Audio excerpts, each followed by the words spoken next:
In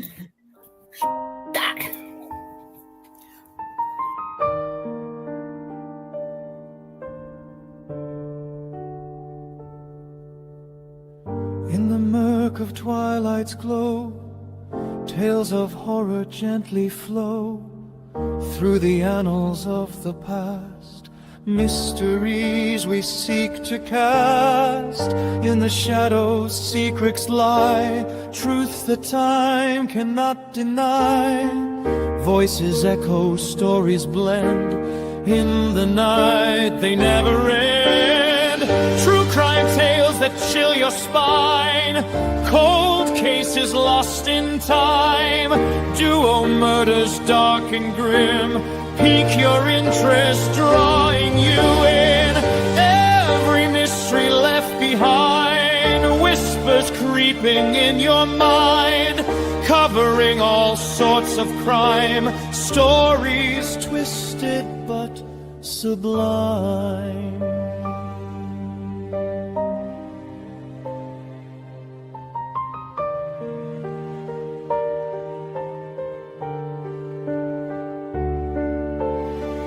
Digging deep through every sign, true crime passion so divine. Hidden clues begin to speak, shadows dance where killers creep.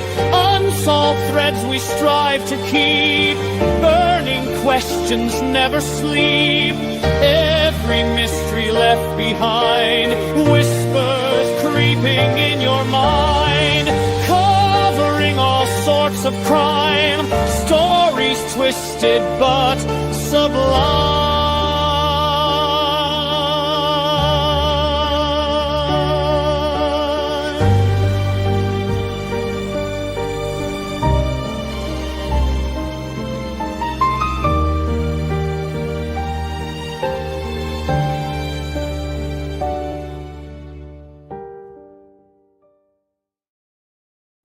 Big up, everybody. Welcome into the True Crime Duo. This is your Micheal Sams Real Crime. Is she frozen? Me? No. Oh, yeah, she is. She's not a serial killer. You're like dogging. You're frozen. I thought, well, Micheal Sams. Fucking hell. 1 minute, let me let the dog. 1 minute, you muted again, Mum, 1 minute. Come on, this minute. Mum, you're muted. Why am I muted? Do you know this? Polished. She's having issues. No. Now she'll say she's got bog eyes. Mum, we can see you now. We can see you, yeah. I know. Jill's Shut on up. fire tonight. Listen, I have I'm father sleep down and deprived. lecture. I heard you've been out today on I don't know what. Sunshine Bus. How have you got on? Oh. I'm exhausted. Good job I moved it forward. I'm exhausted. I had 6 French dogs all over me that wouldn't leave me alone. One called, what was his name? Can't remember his name. Oh, God. So you've had a nice time then out at Bishop Auckland. Listen, look, her nerves are clearly hanging by a thread at this point. Boring. Listen, my dad spiel about fucking fruit machines and it's good. Sounds like you've had a riveting afternoon, Cruisy. Very riveting. Not. Did Tony go? No. I wish he had done though, because he could have drove back. I'm fucking knackered. That's what Joe's done for me, Mum. I don't know if Jess's still got it on screen. Hang on, let me put my giggles on. I've never clicked the other ones in car, so I can't see. Show me. All right. What we're looking at. That.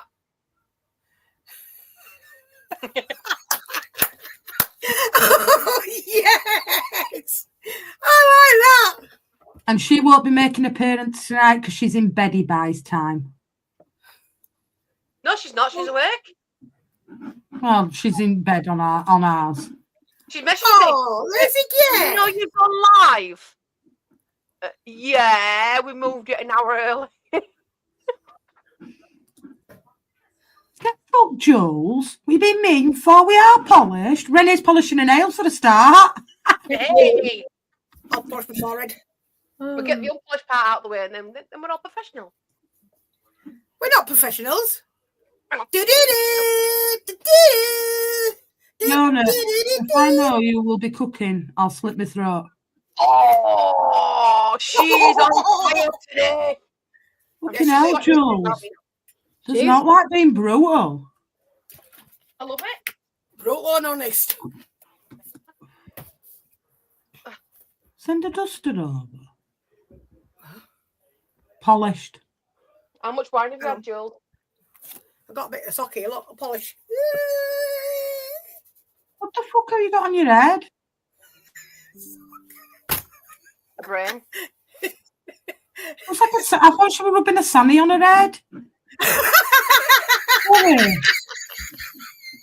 I actually thought she was rubbing a sanitary towel on top of her head. I was getting a bit worried about her. Oh, I'm always worried about her, Jess. She's got me as Wow. starters. I didn't say that. You did, thank you. Before we get into it, have you three heard of Micheal Sams? Yes. No, but I looked him up. No, but I did look him up. But I've left. Actually, just left it to go through the stream. So. Bud Abbott and cast-offs. He's on fire today. I swear to God. Who the fuck's Bud Abbott? Abbott and Costello. Well, mate, I thought a Castello were a fucking cig. Peg leg. He's on fire, Jess. Oh, Yeah. Ain't she just? Do you know what I'm saying? Deary fucking me. in it. Right, we got this out of the way, Jules. No, not yet. No, it didn't. No, it didn't. They lost his leg in prison and he sued him. He did. They lost his leg in prison and he sued him, really. I'm not even making it up. They lost his prosthetic leg in prison. Lose a leg.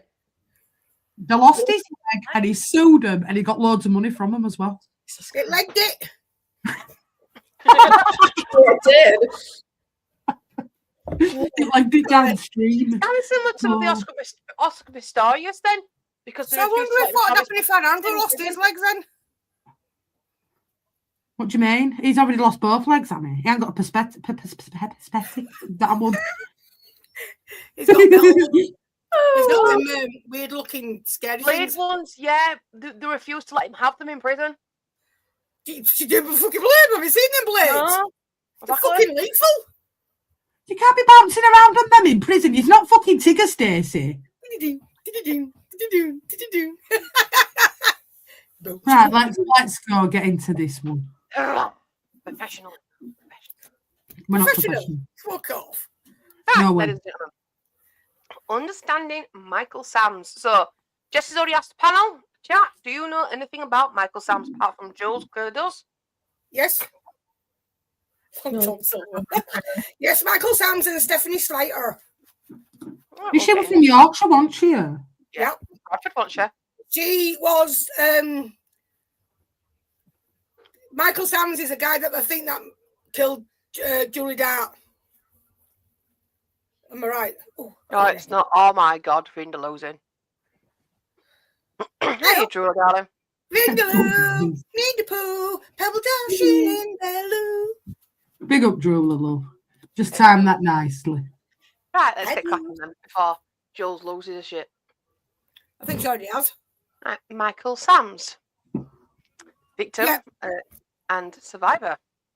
Right, but look at that picture of him. You wouldn't have thought it, would you? Especially one that he's got a peg What, leg. this one? Yeah, him. That's in there. That's him when he was in prison. But this is they took this before he would. But looking at him, you wouldn't think it, would you? It just looks like somebody had walked past in the street. Yeah.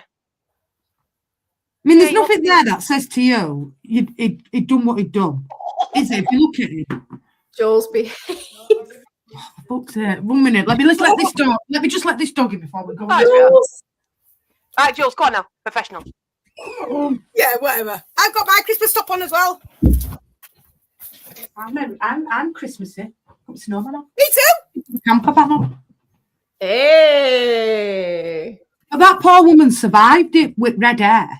Yeah, She actually survived. Yeah, she survived, Rennie. He dropped her back. Do you know the brass neck of him? When he got the money, right, he dropped her back off outside where she lived. Yeah. Yeah. Yeah. Wow. But that's what he kept her in that bin there, Rennie. She were crushed into that bin. Yeah, with boxes, wasn't it? She had boxes on her. 8 days she was in there for the survivor, the victim, the other one who he actually murdered. She only lasted 2 days. Did he not mean to kill her?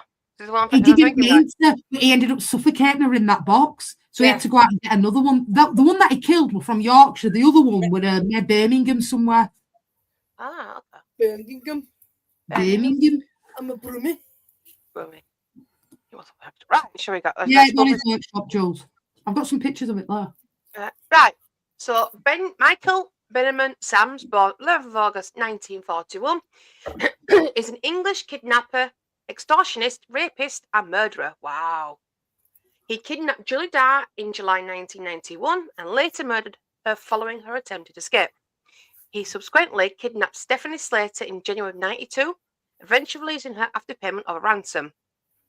Slater was also raped during her imprisonment by Sams. After Sams was convicted and imprisoned, he attacked a female probation officer. He also became known for his attempts to sue the prison, initially successfully, for losing his artificial leg, and then became his bed was too hard. And then because so you're talking about losing his leg? And the thing is, right, with Slater, right, she never disclosed that till about when she did an autobiography, a book on it, and that's where she disclosed it. She never even disclosed that police had done that to her until about 2 years after, and then he come out and said, no, I didn't, but he did. And I told you he sued him for losing his artificial leg. And then fancy complaining, cause bedside, you cheeky fucker, you've done that, and you didn't. What do you want? Fucking 5-star hotel. You fucking took a life.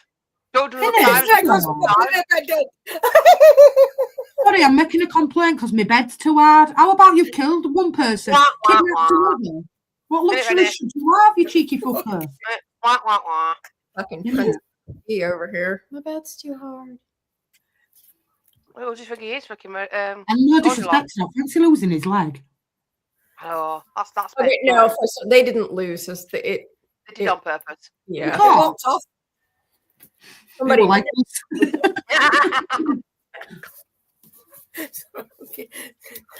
Sorry. Moving swiftly on. Jules, right, love.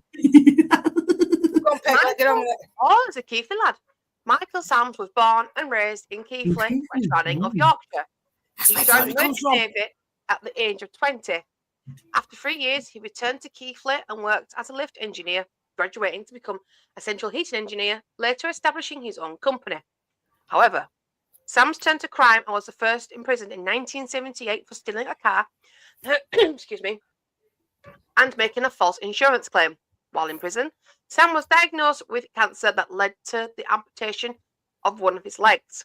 After his release, Sams was forced to sell his ailing business and gain a job, Black & Decker, good brand. He later started a new business in the 1980s selling power tools. Sams was married 3 times. He had 2 sons by his first wife, but the marriage broke down shortly before he was sent to prison. His second marriage also ended in divorce. At the time of his arrest for the kidnappings, he lived in Sutton-on-Trent, Nottinghamshire, with his 3rd wife. Now, right, look at his past criminal history. Stealing cars and a false insurance claim. That's a massive jump to kidnapping and extortion, isn't it? There's nothing in his there that you'd say, oh, that's a bit of a red flag. I mean, let's face it, stealing a car and a false insurance claim is a massive jump to what he ended up doing. And he complained about his bed being hard, but what about Minute David? They make their beds hard as well. Isn't it? Unless he thinks in between, Jess. Sexy. Indeed. Unless he did something in between, Jess, and just never got caught. No, see, I went back and see if I could find anything that he'd done growing up. There's absolutely nothing other than stealing a car and making that false insurance claim. But I think when he lost his leg in prison, because he had cancer and obviously he lost one of his legs, I think that kind of turned him. I think that was the turning point for him, because before that he had quite a good job. I think he had his own business and he ended up having to go over a Black & Decker, which isn't a bad job. And then he ended up setting up his own business. But he I mean, I knew he were from Keighley, but that nothing there says to me like what that why that led on to him to do it. Some like stalking or nothing. There's absolutely nothing previous. Even growing up as kids, he was a really good child growing up, come from, mum and dad, really well thought of, nothing there, loving family. It's absolute craziness. Massive jump, though. Something's tweaked in his head then to do what.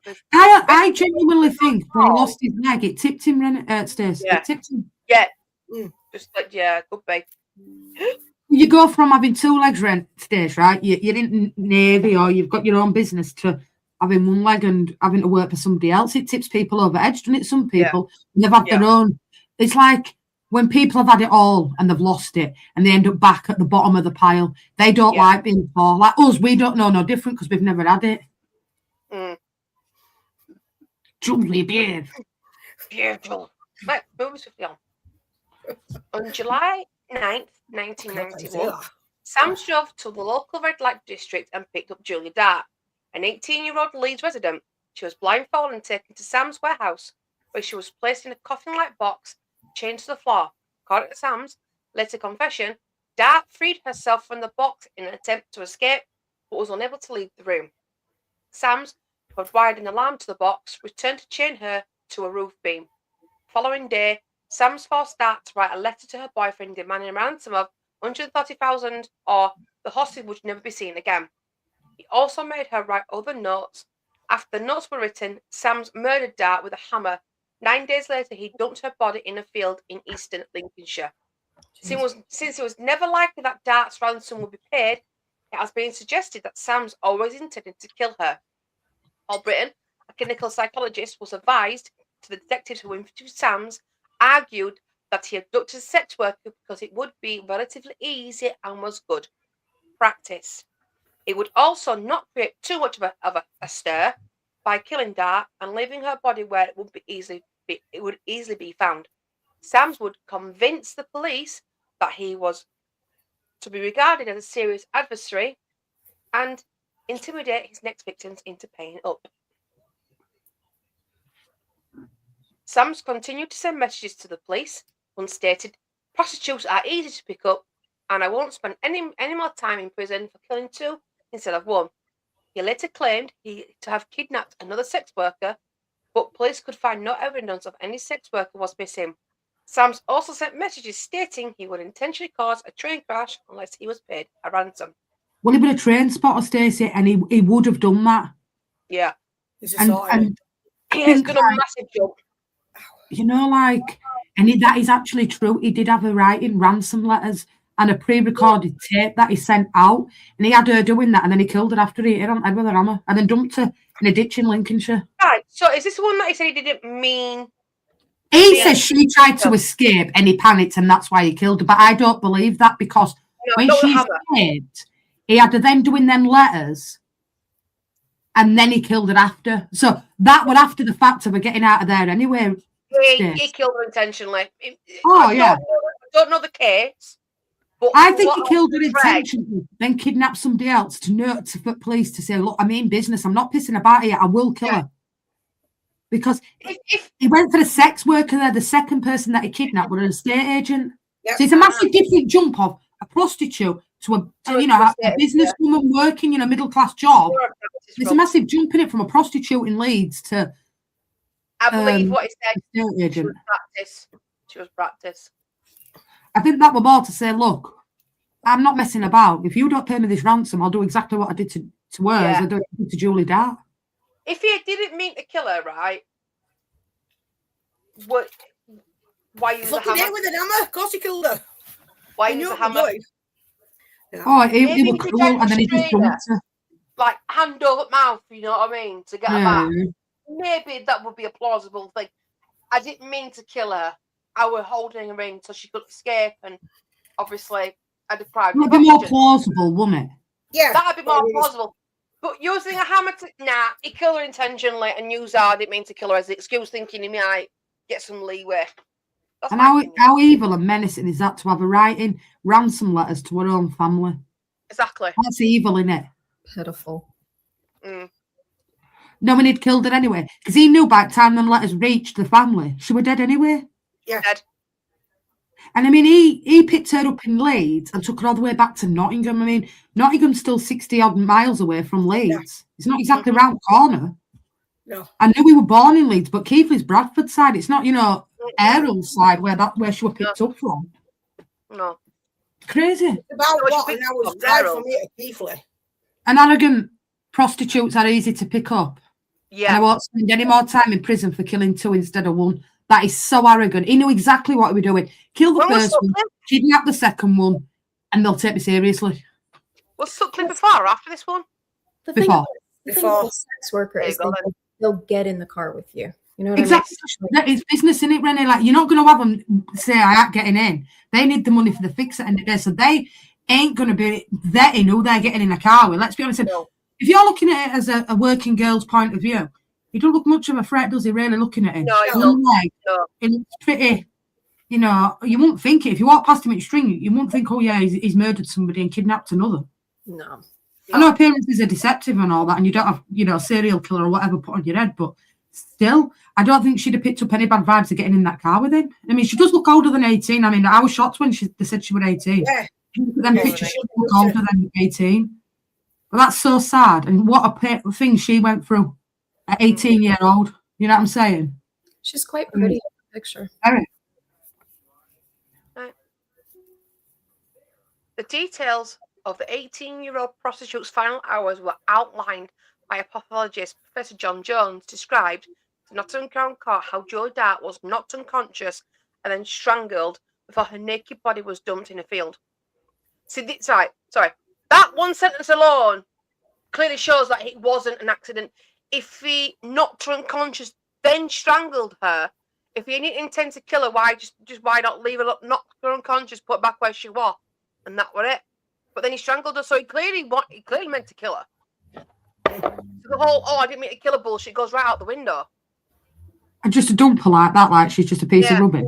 It's so Sad. evil, innit? It's just so nasty. Just dump her with nothing. I just, you can't comprehend it, can you? No.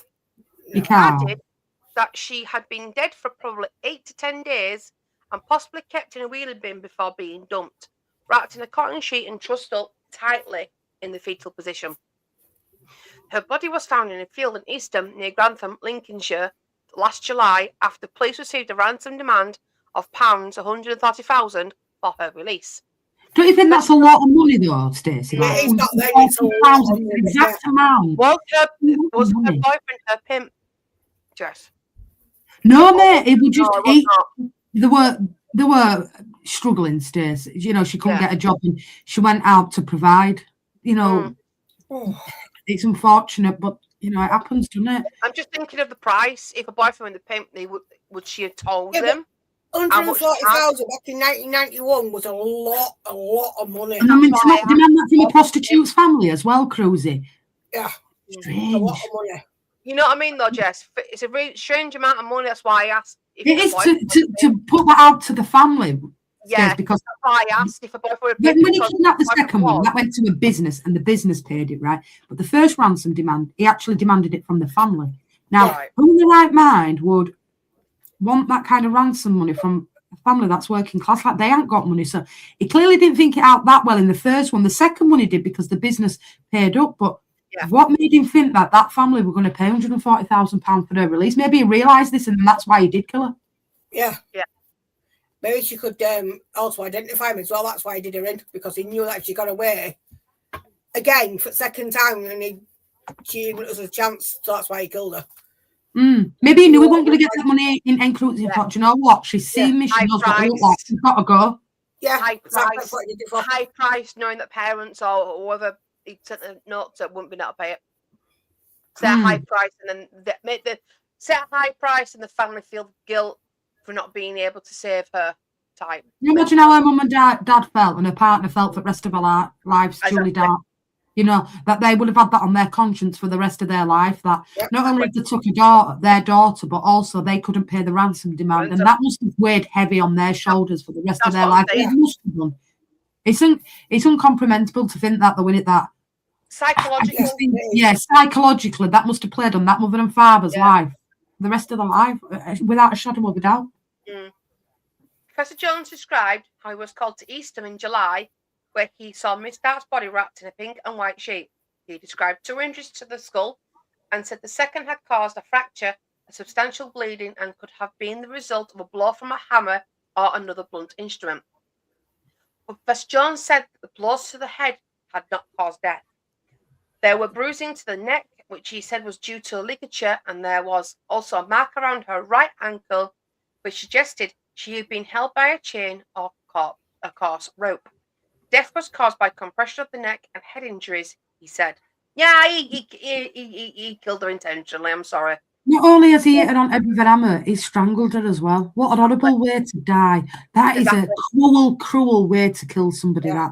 Because with 2 whacks on edge, you'd have been, you know, comatose as it is. But then to strangle her and then sexually assault her as well. What an evil bastard.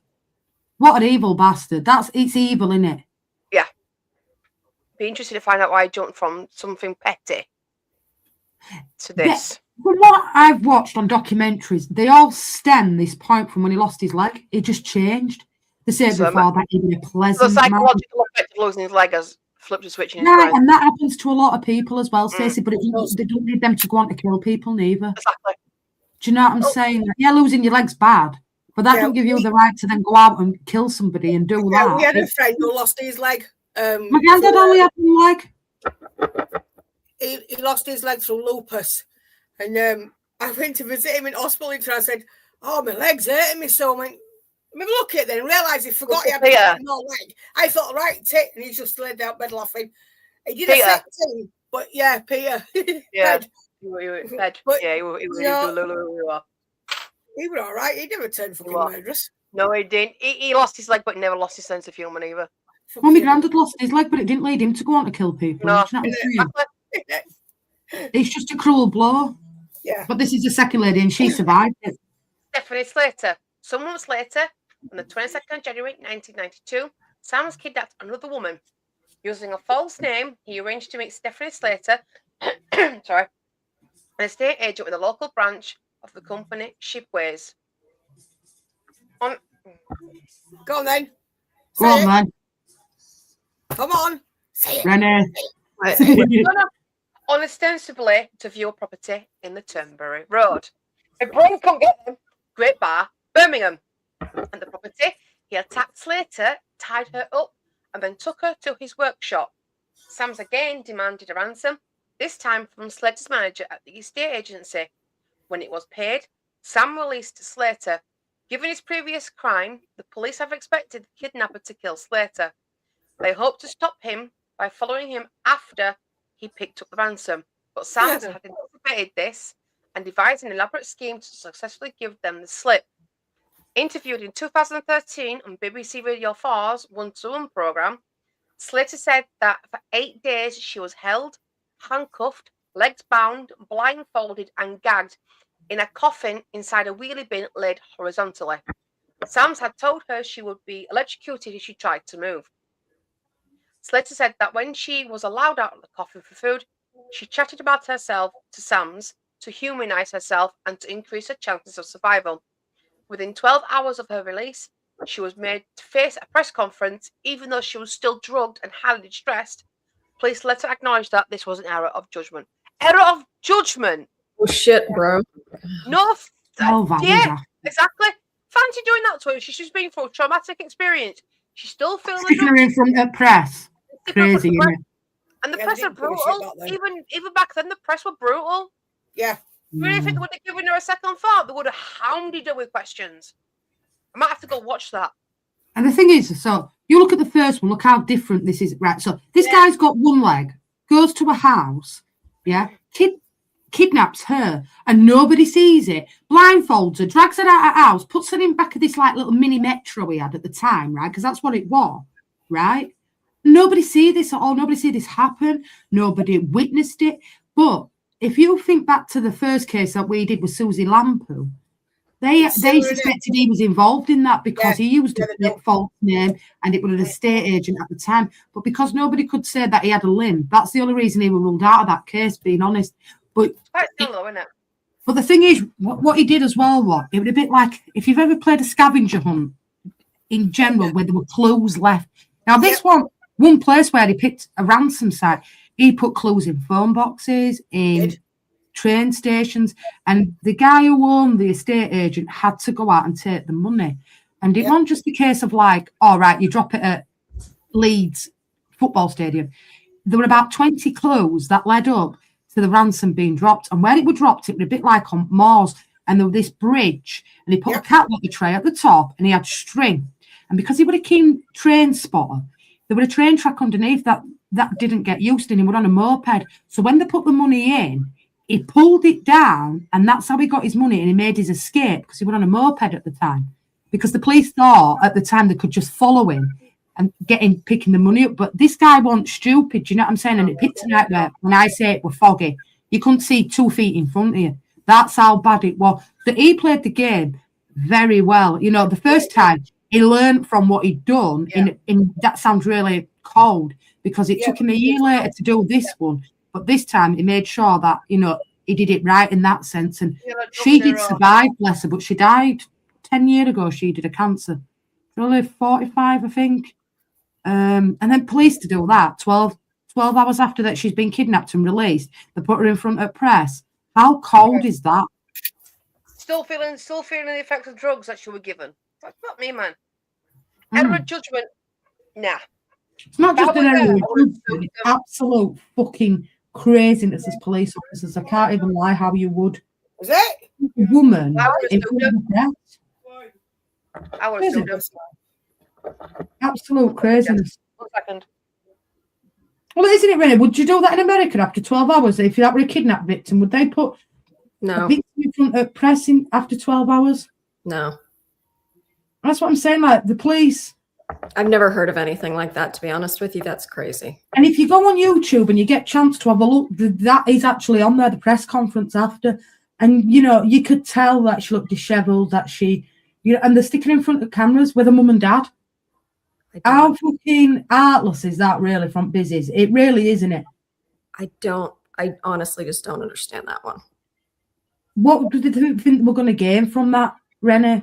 I really don't know. I've never heard of anything like that. I'm being completely honest with you. And two, I mean, how brazen is this guy, that he's kidnapped her, got the ransom money. Then he's gone back to his workshop, because he used to have a workshop, Rennie, right? And she was in the back room in the workshop, right? Mm-hmm. And he puts her in his car, right? And then takes her back to where she lives and drops her off. Like nothing's happened. I mean, you don't get many kidnappers that do that, neither. No, that's a new one. He had some balls, basically. He had more than fucking balls, didn't he? Let's be honest. Yeah. Crazy. I've never known many kidnappers that take you back to house where you live, drop you off like nothing's happened. Vindaloo.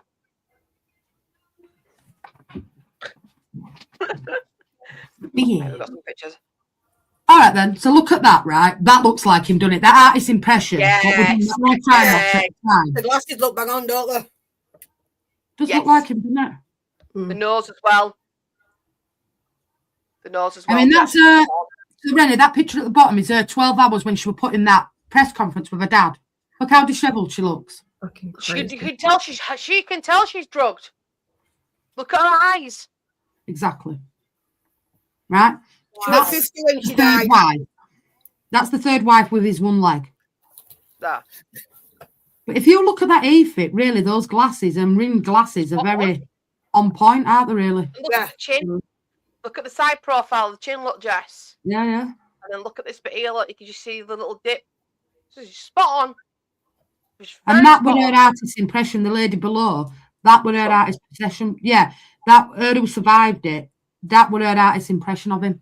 Because the only way really she survived is because she kind of stooped to his level and spoke to him like he was a human and had conversations with him. She kept herself alive by interacting with him.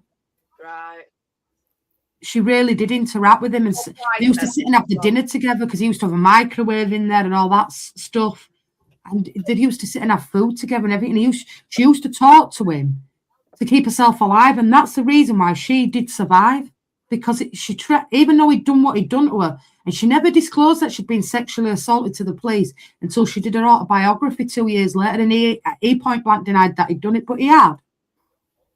But if you looked at him, you'd walk past him in street, Susie, and think he would have, do-gooder sort of person. He doesn't look like he's got it in him to do what he's done, and with one leg as well. Yeah.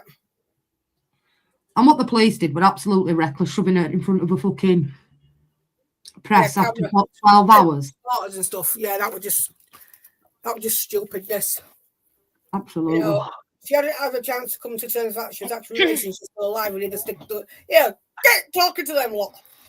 It's all right, love. You've been kidnapped, you've been assaulted, you've had all this done, but I tell you what, we'll just stick it in front of all fucking press now with cameras blaring at your face. Crazy. Exactly. Yeah. Feds at wolves, you're right. And I wonder what his reaction was, though, because I'm assuming when she released, he wasn't caught. It was after the fact. Oh, no, listen, we'll get into that a bit later on, but he wasn't caught after she'd done no press conference. No, when she spoke. It's also feeding into his ego of, I've done it again. Absolutely. Absolutely. He would have been sat there watching that press conference, fucking loving that. Absolutely. Knowing what he's done. Carried him on even more, his ego, I suppose. Exactly. In the aftermath, he's seeing the aftermath clearly. Wow. Yeah. Right. Is that like watching the aftermath of something that you've done? That you've created? Yeah. So they find sexual pleasure over it, rather than gratification of what they've actually done, which is sick. But then it would have took a real good thrill out of that. And no.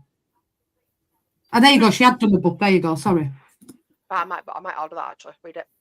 In her 1995 book about her ordeal, Beyond Fear, My Will to Survive, Slater wrote that Sams raped her on the first night of her imprisonment. After her release, Slater had originally not disclosed the rape. She later said that this was to spare her mother, who had a heart condition, from unnecessary further anguish. Sams denied raping Slater, asserting, "I cannot allow this to go on unchallenged." He made the unsubstantiated claim that they had a sensual affair and attempted to sue Slater for libel, but lost the case. Wow. Slater has also discussed the rape in a Crimes That Shook Britain documentary about the case, in which she also states that Sams later requested to have further sex with her, but this time relented after Slater refused. Out of the $175,000 ransom that was paid for the release of Slater, police located $150,000 buried in a field by using ground-penetrating radar. The remaining $25,000 was never recovered. Following her release, Slater felt unable to return to work as an estate agent and moved to the Isle of Wight in 1993. She subsequently worked with police forces to advise them on how to deal with kidnapped survivors and with the survivors themselves to help them to recover from their ordeals. She died on August 31st, 2017, aged 50, from cancer. There's no urges that. It's sad, He paid off his debts. I bet he had a crap ton of debt. He would have done. That 25,000 paid off his debt. They only ever recovered 150, so 25 grand of that was spent. And I don't think it was for another year that they caught him, so it spent some of that money in that time. And the only, like she says, the only reason she didn't disclose she was sexually assaulted it was because of her family. But he had done it. And if anybody gets a chance to read that book, feel free, or watch the Crimes That Shook Britain, because she is on there. I'll find it. I have seen the Crimes That Shook Britain. She invented the Isle of Wight to help other people, and bless her, she ended up dying of cancer at age 50. I said, out with my dad, and I said to my dad, right, I said, we're going to step back because I'm live tonight. I'm doing crime show. Why do you want to talk about crime? Because I like it. I could plot your murder and you would not even know it. He just looked at me and went, Well, yeah, I found it. Somebody else's murder. So, yeah, and then he tried to sue her for libel. Is he taking the piss, this guy, or what? Yeah. Oh, I bet the judge laughed at him. I don't even think it'll got to court. Oh, I'm saying that, though. They had a consensual affair. You freaking kidnapped her. How the frick do you have a substantial affair with someone you've kidnapped? But that's what sometimes is in their mind. They think that that's what they want and it's what they do. You know, it's weird how a man works in, and I don't mean a man's, I mean a woman's as well, because it's both the same, how it works and how they twist things to suit their needs. It's weird. Yeah, their narrative, yeah. Yeah. Oh, so I can't believe she died of 50 accounts, so that's no way. Yeah. And she moved to Isle of Wight and worked with police. Yeah, she stayed there. She moved there because she's not safer. Yeah. And bless her, she With ended up dying. With Stephanie Slater kidnapped Sam's attempt and a ransom, this time asking for $770,000 from employers for her release. On January 28th, Sams rang Miss Slater's office and demanded to speak to her boss, Kevin Watts, asking if the money was ready. Sam told Mr. Watts to act as a courier to deliver the money to a location. He instructed Mr. Watt to forward a series of messages and clues, which is just mentioned, somewhere by phones, while others were written and taped to shelves in telephone kiosks. Yeah. Eventually, Mr. Watts was led to a bridge over a disused railway in Barnsley, where he placed the money in a tin tray. Despite police hoping to catch Sams during the pickup, he managed to evade officers. After Sam received the ransom, he let Miss Slater go, dropping her off near her home in Birmingham. So when he rang the estate agent up to demand the ransom money, the bloke, Kevin Watts, asked him something and he said, "Never you mind." And believe it or not, we will get into it, but that's how the guy was caught, by that saying, with the police recording. That somebody recognised his voice. But he knew, like I say, how he did it. It was like a scavenger hunt. All these clues taped to fucking telephone boxes, trains. It's a very unique way of doing what he did. Yeah. Do you know what I mean? It's not like you read, you kidnap, you ransom, you pay it. He made them travel all around country with these clues. Crazy. He put a lot of thought into what he'd done. I will say that. Oh, yeah.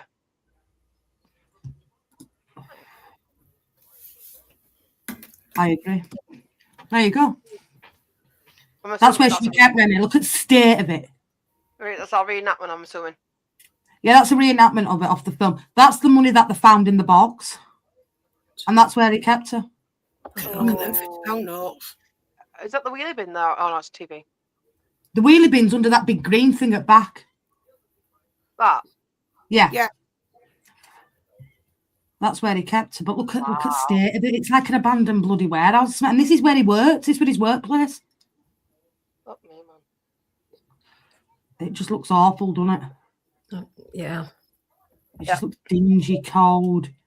It's not somewhere where you'd want to spend a night, would it? Getting romantic with somebody if they're having this affair. As so he says. Bullshit. I mean, this is a while ago, Vin. Does it same age as me? Micheal Sams turned the skills of obsessive train spotting to kidnap and ransom with devastating effect, evading police for almost 9 months in a game according to the rules of his own making, writes Terry Kirby. It was the compulsions of his hobby that proved to be his downfall.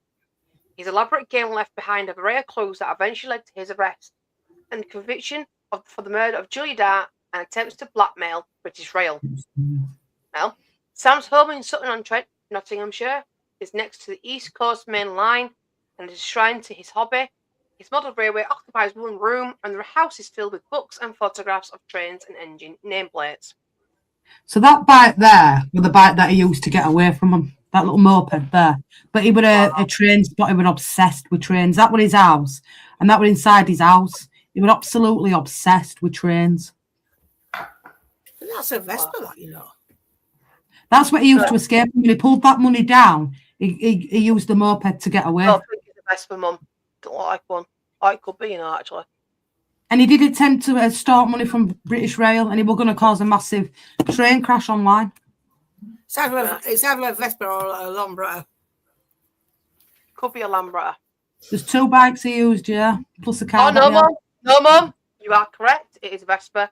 You can just make out there. Vespa on front. Up there. I can't see because I'm tired.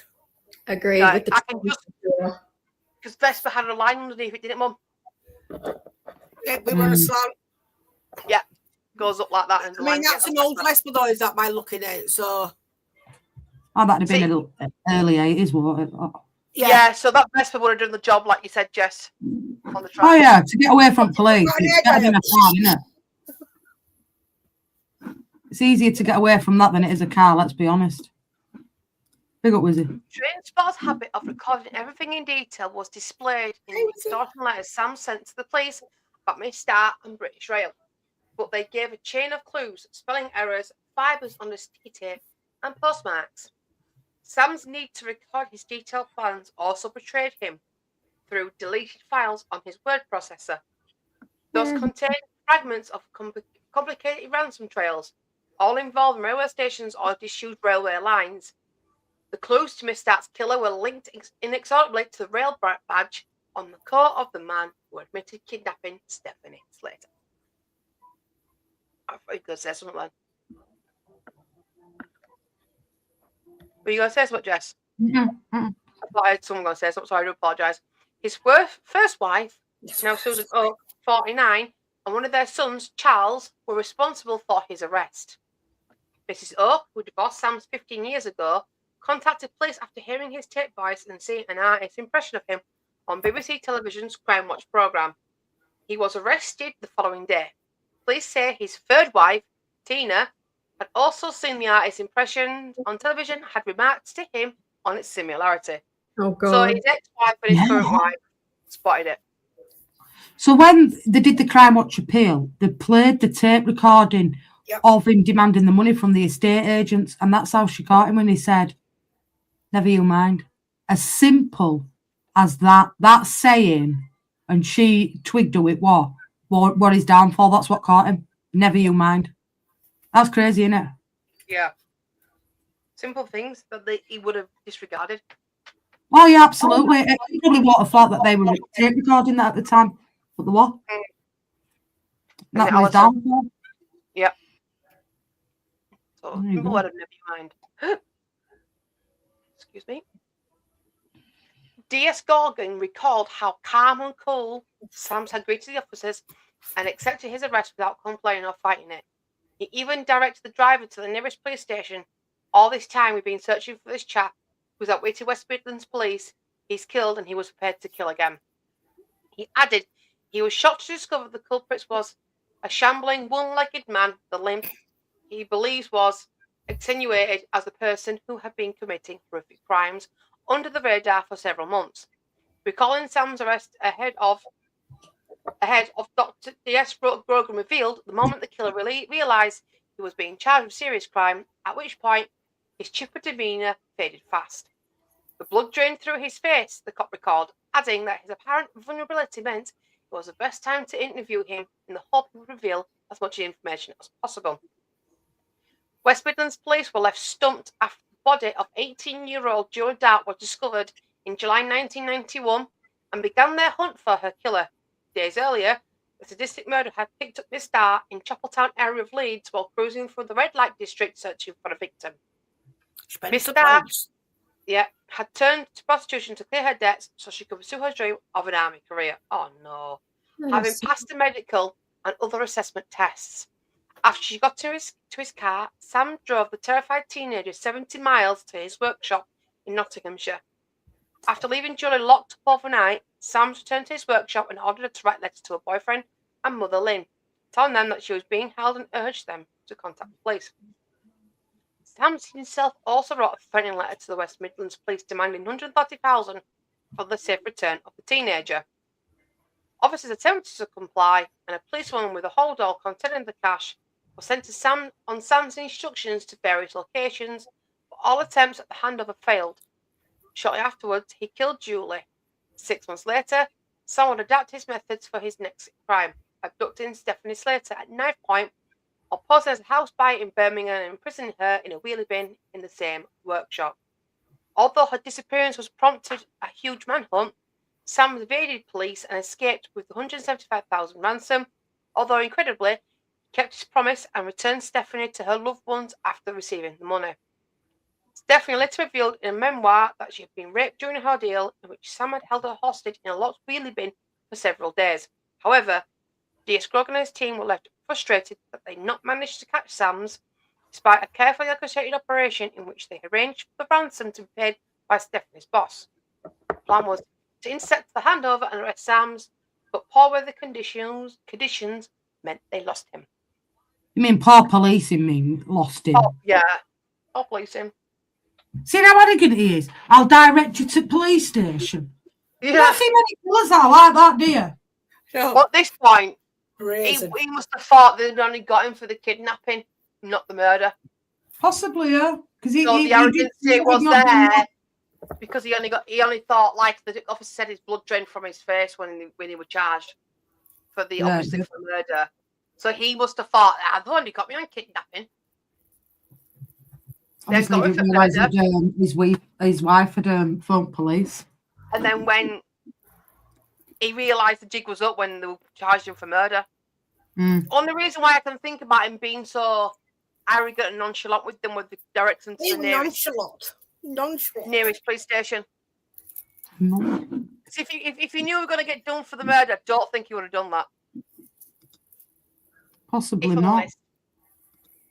So, and then the whole blood draining from his face when he found out we were getting charged for murder. Yeah. Yeah, that's brazen. He was brazen, Alison, yeah. Arrogance as well as that. Yeah. On the BBC television programme, Crime Watch, the police made public tape recording of the kidnapper's voice, which Sam said, "Never you mind," which was recognised by Sam's first wife. Sams was arrested and forensic evidence was gathered of his responsibility for Dart's murder. At his trial in Nottingham Crown Court in 1993, Sams admitted to kidnapping of Slater, but denied kidnapping murder of Dart. On July 8th that year, the jury found him guilty of murdering Dart, and he was sentenced to life imprisonment for her murder and the abduction of Slater. He was also found guilty of attempting to blackmail the police and British Rail. He was sentenced to 10 years for each of 4 blackmail attempts.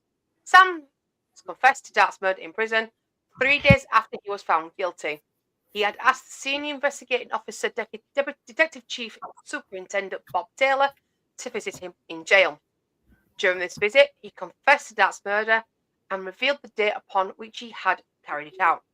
His confession was covertly recorded and not released for 30 years. The recording was used in a 2022 Discovery Plus documentary, Micheal Sams, Kidnapper Killer. I'll have to watch that. Sam told officers he made the confession for the sake of Julie's grieving mother. He stated, "I've been going over it and thinking it's only fair that she knows I did it. I mean, obviously, I did do it. What can I tell her? I do feel sorry for her. Yes." Oh, that's big of you that you feel sorry for her. Wow. Why did you say at the time? Why did you say? Yeah, why did you have to put her through that trial in court? Why couldn't you admit to it? Exactly. And then that a mum could have. We could have saved a lot of all-round, couldn't he, Cruiser, really, and admitted it anyway. We're already going to go down anyway. That's just evil. That's having that last bit to hang on to. And then 3 days later, he rings, and I know he is Bob Taylor. He's been involved in a lot of high-class cases. So I'll tell you what now, I'll admit to it. That's that last bit, putting 2 fingers up at the family, in my opinion. Yeah, it is. It is. It's definitely the same. Fuck you. Sams continued to offend after he was imprisoned. Shocker. He was a probation officer with a male spike in October 95 at Wakefield Prison. After his trial in February 97 at Durham Crown Court, he received an additional 8 years to his term for this crime. Sams was awarded $4,000 in damages when the prison service lost his artificial leg during a transfer.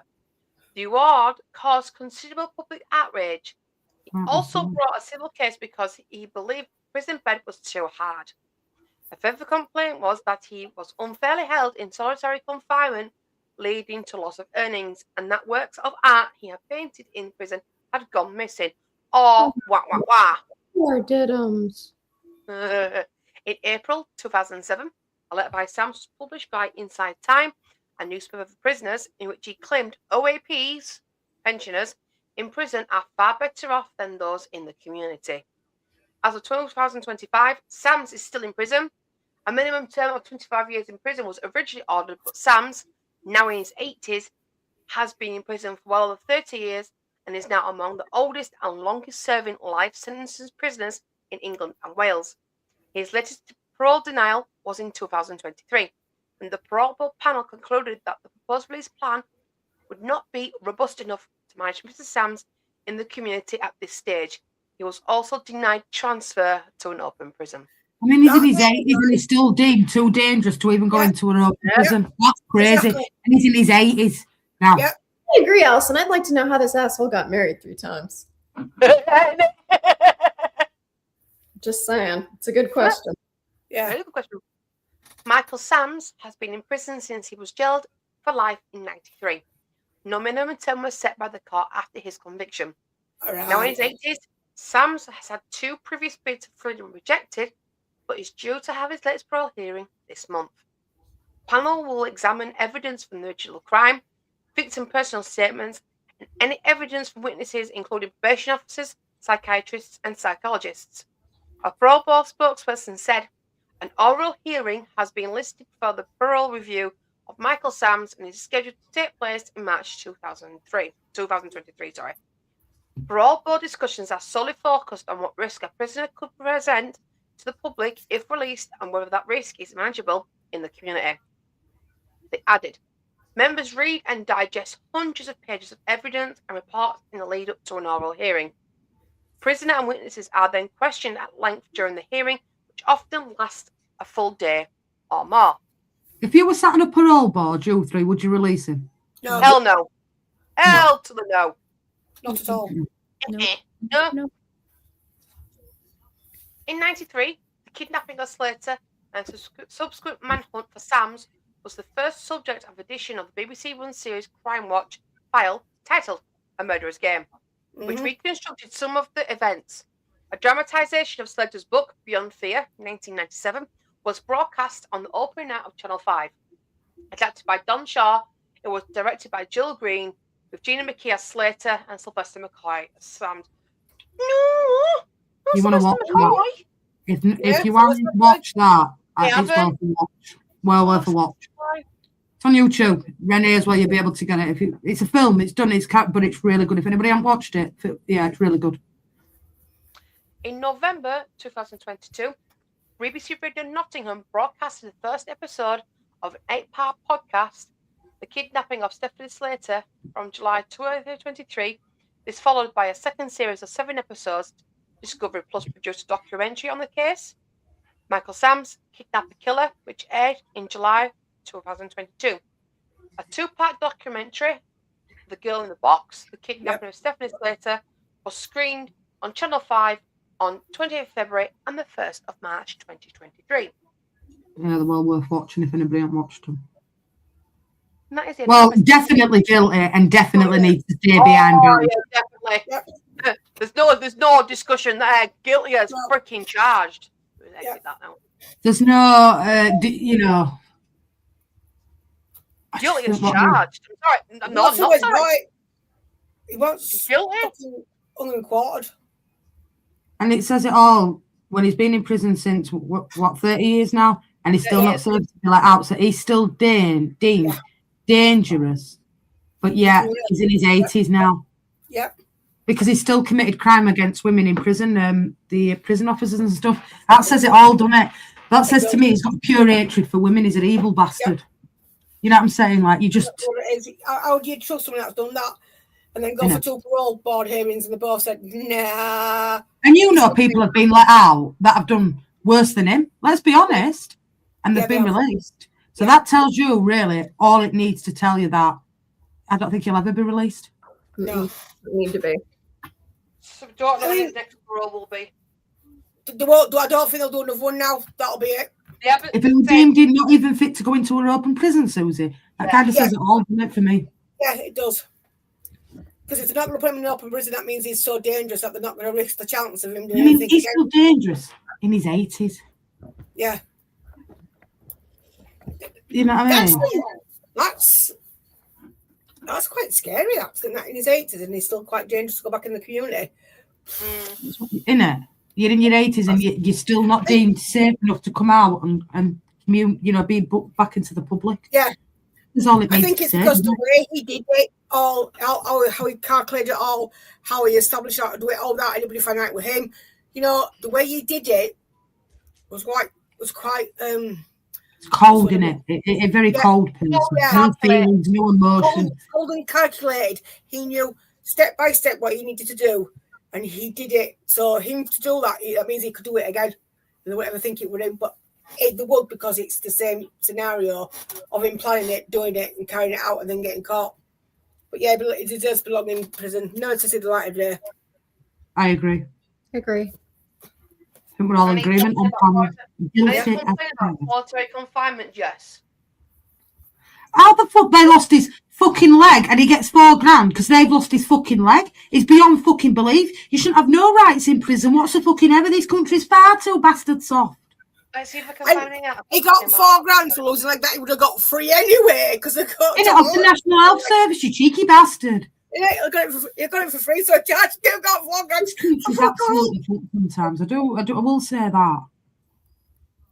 It's disgusting that he got $4,000 for like that. Didn't even really belong to him. Well, it did, but it didn't. He was given it by the hospital. NHS, exactly. Yeah, and I know that because my brother used to get And if your bed's hard, tough. Looking at, I don't see why they should have rights. It's all wrong. We don't have this in America. They don't have TVs or Xboxes or all like that in America. In prison. Yeah. No. Oh, yeah. It's ridiculous. I don't even think they don't like that in America. I thought prisons were a lot tougher. No, they've got it, unfortunately. And then it's got cheats to sit on there and say, well, being a pensioner is better than being on outside. How fucking arrogant is that?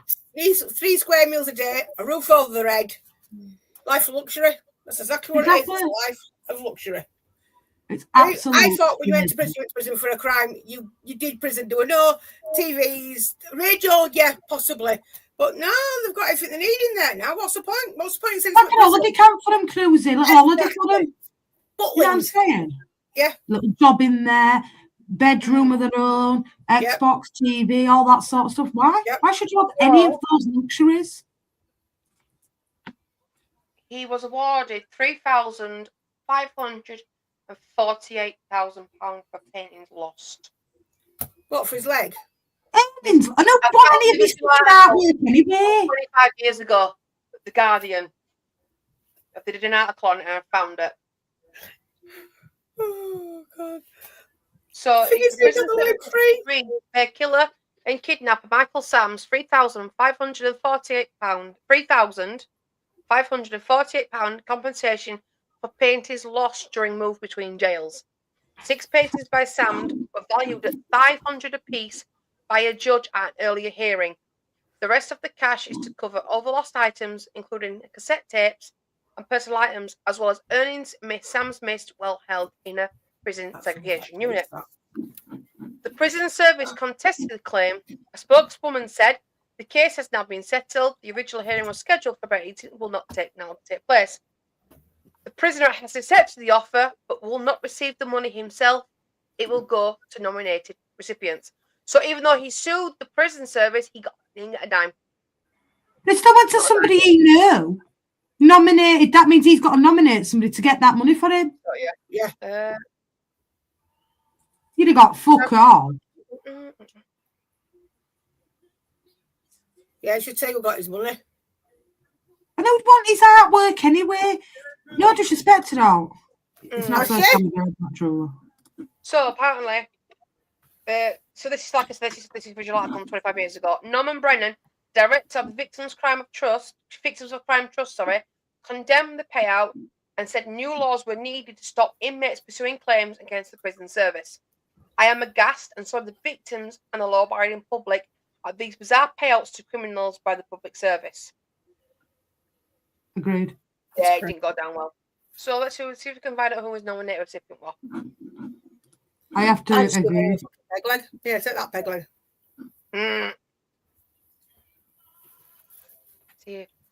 You see, that's just it. When I'm not saying everybody, but certain people that I know, one of them anyway, i.e. my brother, I don't give a shit, I'll say, because he's got no legs and no arm, he acts like he's hard done by, and no, he's not.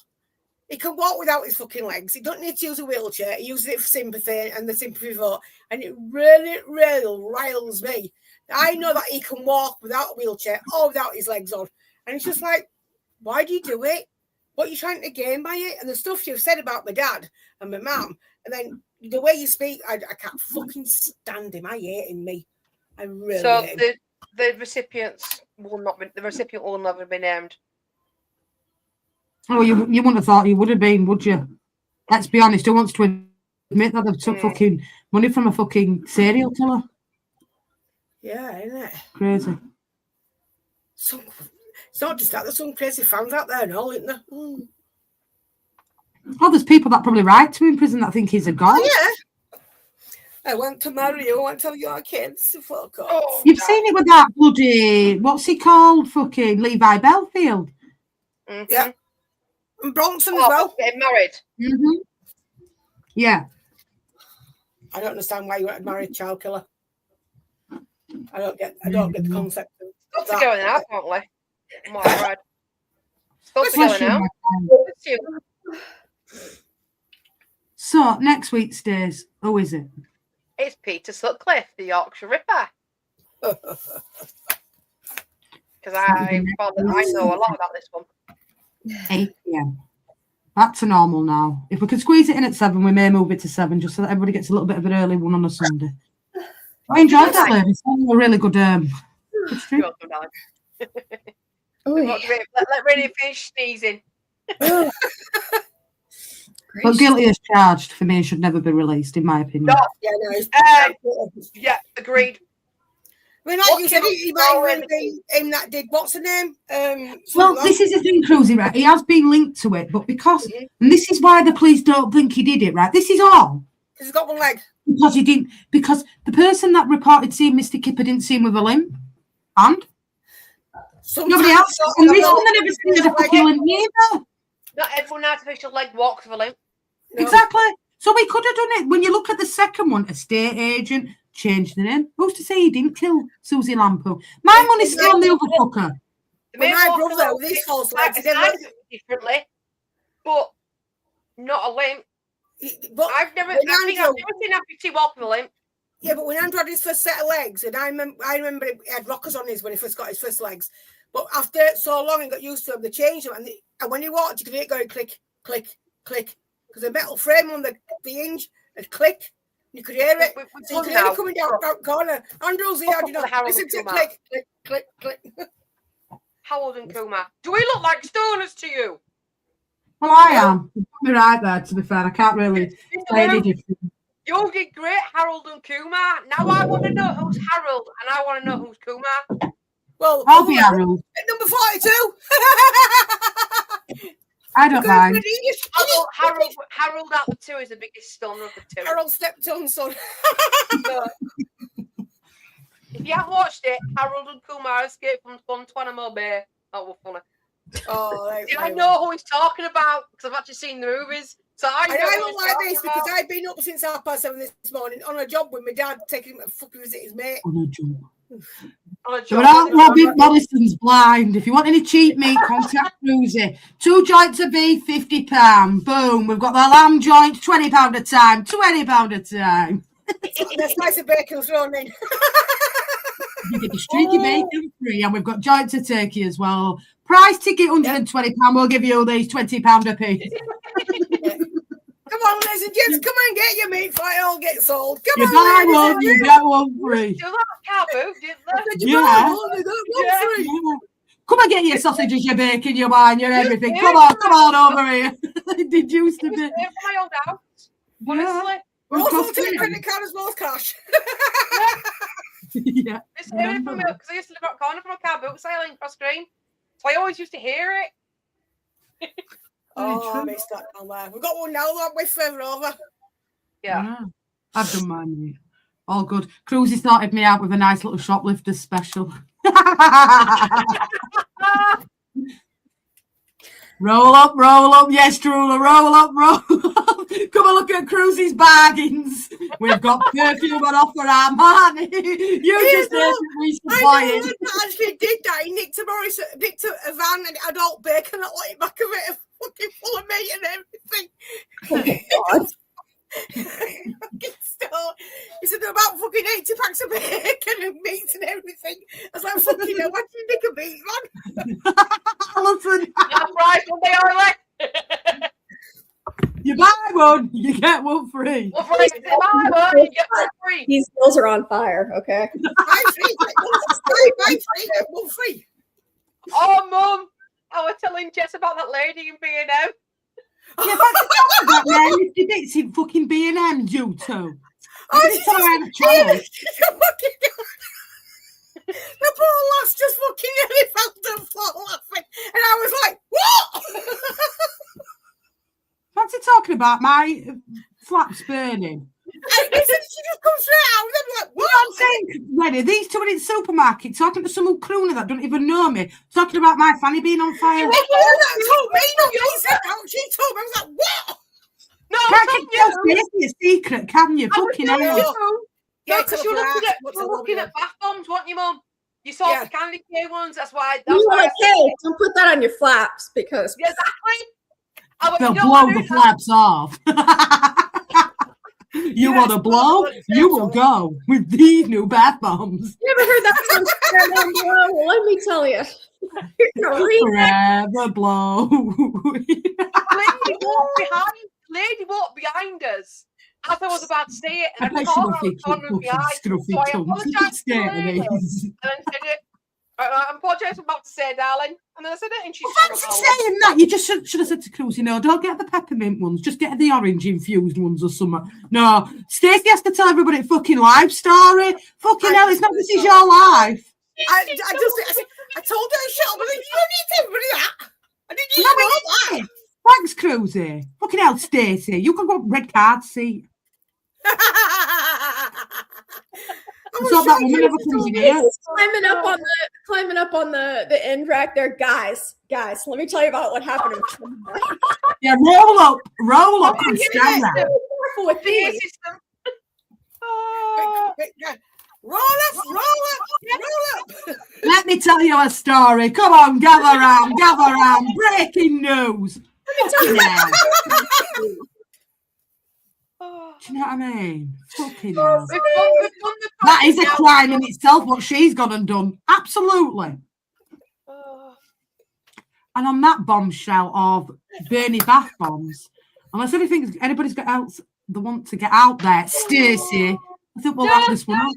I could see the Story. Stacey, what's the wildest story you've ever told in public?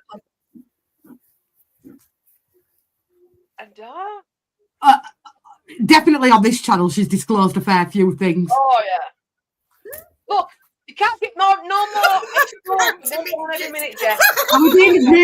Does that mean if you? What's your worst thing? Then I'll tell you mine. Come on, Renee. I don't know. Like I'm not big on worst one I've ever done, right? And I'll be open unless when I was a kid, I shit in a cup. Oops. No, yeah. That's worst thing I can disclose. That's bad. Pooed in a cup when I was younger. I needed toilet and my mum was in bath and I was bursting, man. I'm only young. I will get one born every minute. No, but worst thing about it was, she thought it was about a chocolate cup and it wasn't. It was a big log.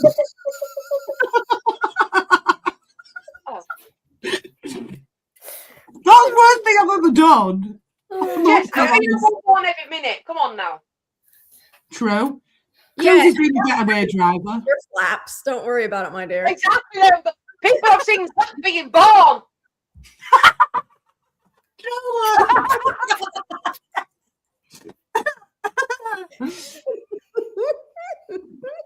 I might do, Drula? I might just go get some brown, what the fuck do you call it? Play-Doh, and stick a plastic cover. Come on, string with it in my hand. Yeah, well, that's the worst I've ever done. Not like you. That was younger then. But I know, but like I said, Jess, I don't think anyone can stop being one born every minute. Like I said, Mrs. Biddy thought it was a chocolate bar. Oh. I don't think I've done that like that. I have used a commode in somebody's house window when I sat on the toilet.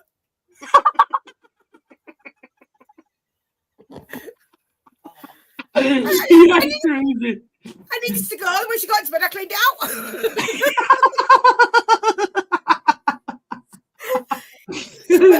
She was my last call. It was 9:30 at night.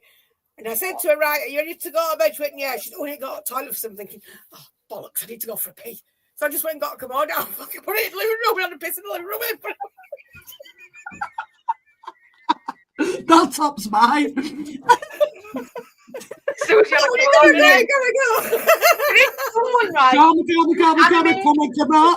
on. I've been and gone.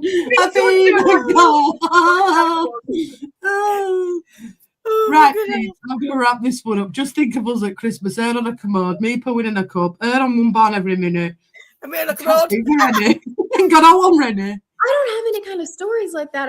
I live a boring life, is what I do. It's what I've No, learned. Stephanie, you need to sit down and think about it and then let us You know. have a normal life, mate. Then you met us. You were normal, then you met us. I had a friend that it was when I was in a sorority in college. We ate together and it was a big group of us, probably like 20 girls. We ate at an Olive Garden and we were walking outside. My friend was wearing a flip-flop and stepped on a toothpick and it went up through her foot. And that was gross. Wow. Yeah, I pulled it out. I was the only one that would do it. And it was gross because it was clearly a used toothpick that went all over. Oh, nasty! And on that bombshell of toothpicks in cheesy feet, we will wish you a fond farewell. We will be back tomorrow. Forest Fulham, Zimbabwe, Egypt. Tuesday we're here. Don't forget Wednesday. It's the big one. It's the Christmas quiz plus a bit of an after party. A few laughs and jokes. See the Christmas in. And JSY. On that note, thank you everybody for today. Thank you everybody for the weekend. Big up to the ladies. It's been an absolute pleasure as always. And on that note, it's a good night from me. It's a good night from her. It's a good night from me. It's a good night from my others. And on the bombshell of Scrunchball's going to be on the Epstein files. From all of us. We will see you all tomorrow. Take care. Don't have nightmares. Sleep well. And we'll see you all again very soon. Peace out.